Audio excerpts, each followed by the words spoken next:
రవికిరణ్ కోల దర్శకత్వంలో విజయ్ దేవరకొండ హీరోగా కీర్తి సురేష్ హీరోయిన్ గా చేస్తున్న సినిమా ప్రస్తుతం మహారాష్ట్ర సరిహద్దుల్లో ఉన్న తీర ప్రాంతాల్లో చిత్రీకరణ జరుపుకుంటుందని చిత్ర బృందం వెల్లడి. ఈ షెడ్యూల్ నవంబర్ 7 వరకు కొనసాగుతున్నట్టు స్పష్టం. ఈ సినిమా వచ్చే ఏడాది ప్రేక్షకుల ముందుకు రానున్నట్టు వెల్లడి. నటుడు రాజేంద్ర ప్రసాద్ కీలక వ్యాఖ్యలు. మాస్ జాతర ఆడియన్స్ ను సర్ప్రైజ్ చేయకపోతే తాను ఇండస్ట్రీ వదిలి వెళ్లిపోతానంటూ వెల్లడి. ఈ సినిమా అక్టోబర్ 31వ తేదీన విడుదల కానున్న నేపథ్యంలో ప్రీ రిలీజ్ ఈవెంట్ లో ఆయన మాట్లాడిన మాటలు వైరల్.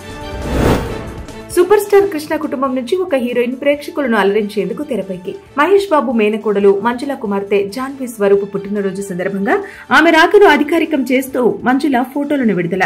ప్రస్తుతం ఈ ఫోటోలు సోషల్ మీడియాలో వైరల్. ప్రో కబడ్డీ లీగ్ లో 12వ సీజన్ లో నిలకడగా రాణిస్తున్న ఎలిమినేటర్ 3లోనూ అదరగొడుతున్న తెలుగు టైటాన్స్. పాట్నా పైరేట్స్ ను ఓడించిన టైటాన్స్ క్వాలిఫైర్ 2కు అర్హత. సీజన్ లో సూపర్ ఫామ్ లో మరోసారి రెచ్చిపోయిన భరత్ హుడా.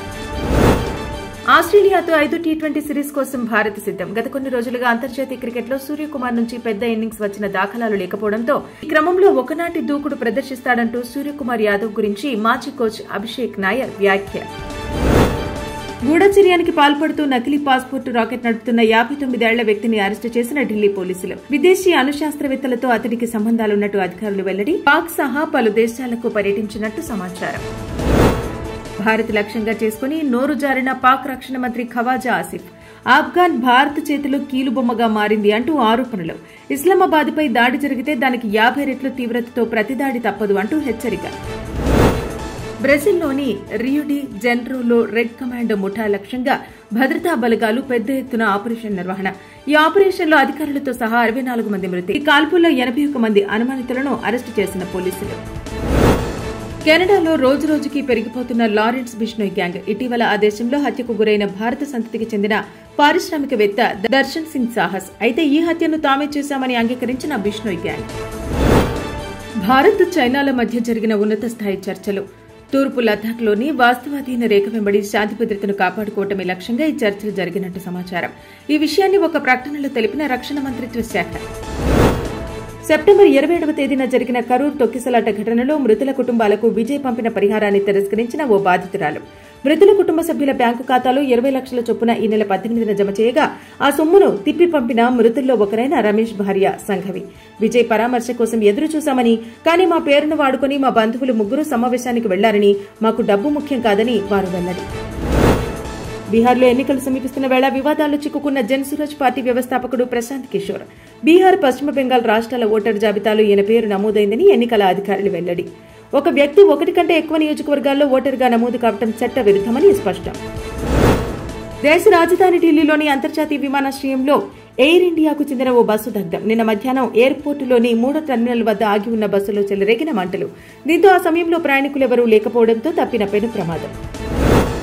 బీహార్ శాసనసభ ఎన్నికల్లో తమను గెలిపిస్తే ప్రతి ఇంటి నుండి ఒకరికి ప్రభుత్వ ఉద్యోగంతో పాటు నెలకు 200 యూనిట్ల వరకు విద్యుత్తును ఉచితంగా ఇస్తామని ఇండియా కూటమి ప్రకటన. పాత పింఛన్ పథకం పునరుద్దరిస్తామంటూ భరోసా. ఈ మేరకు ఎన్నికల ప్రణాళికను ఆవిష్కరించిన సీఎం అభ్యర్థి ఆర్జేడీ నేత తేజస్వీ యాదవ్. కేంద్ర ప్రభుత్వ ఉద్యోగులు, పింఛనుదారులకు కేంద్ర మంత్రి మండలి శుభవార్త. 8వ వేతన సవరణ సంఘం విధి విధానాలకు ఆమోదముద్ర.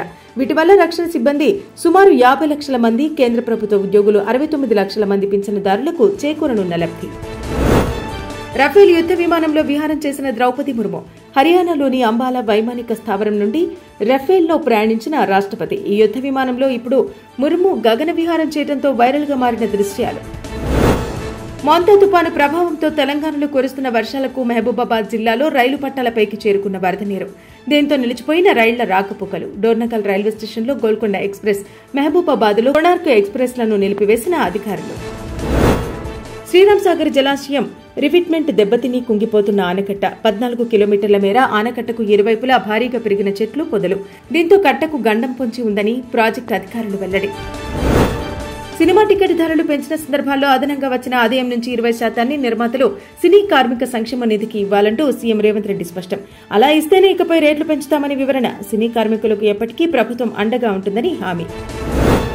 జనజీవన స్రవంతిలో కలుస్తున్న ఒక్కొక్క మావోయిస్టు నేతలు. నిన్న డీజీపీ సమక్షంలో లొంగిపోయిన కేంద్ర కమిటీ సభ్యుడు పుల్లారి ప్రసాదరావు అలియాస్ చంద్రన్న, తెలంగాణ రాష్ట్ర కమిటీ సభ్యుడు ప్రభాత్. చంద్రన్నకు 25 లక్షలు, ప్రభాత్కు 20 లక్షల రివార్డును అందించిన డీజీపీ.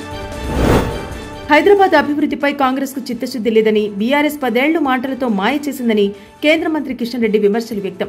కాంగ్రెస్, బీఆర్ఎస్, ఎంఐఎం 3 పార్టీలు ఒకటేనని ఆరోపణలు. వసతులు, కొరతల సమస్యలతో ప్రజలు ఇబ్బందులు ఎదుర్కొంటున్నారని, అభివృద్ధి చెందాలంటే బీజేపీ గెలవాలంటూ పిలుపు.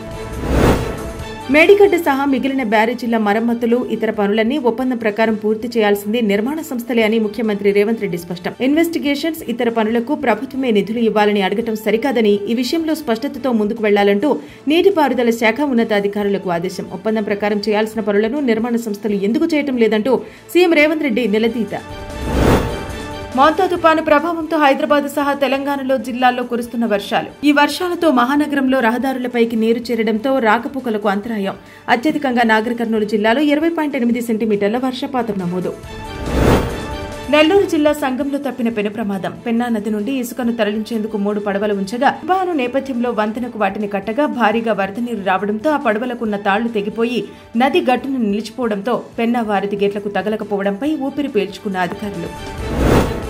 మోంతా తుపాను ప్రభావంతో విరిగిపడిన చెట్లు, విద్యుత్ స్తంభాలను వెంటనే తొలగించాలని AP deputy CM Pawan Kalyan అధికారులకు ఆదేశాలు జారీ. తుపాను ప్రభావిత జిల్లాల కలెక్టర్లకు వరద ప్రభావిత ప్రాంతాల్లో యుద్ధ ప్రాతిపదికన పునరుద్ధరణ చర్యలు చేపట్టాలంటూ సూచనలు.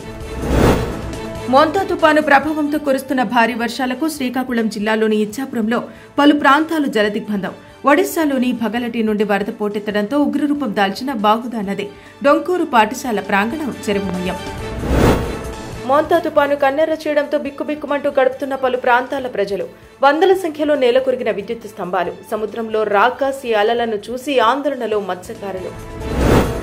ఏపీ వ్యాప్తంగా మోంతా తుపాను అలజడి సృష్టించిన నేపథ్యంలో పలు ప్రాంతాల్లో వీచిన గాలులకు నేలమట్టమైన చెట్లు, విద్యుత్ స్తంభాలు. భారీ వర్షాలతో నదులు, చెరువులు ఉప్పొంగి ప్రవహించడంతో గ్రామాలను చుట్టుముట్టిన వరదలు. ఈ క్రమంలో పునరావాస కేంద్రాల్లో తలదాచుకుంటున్న వేల మంది ప్రజలు.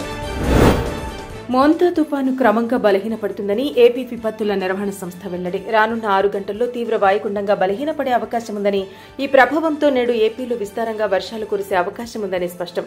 ప్రజలు తగు జాగ్రత్తలు తీసుకోవాలని సూచనలు జారీ.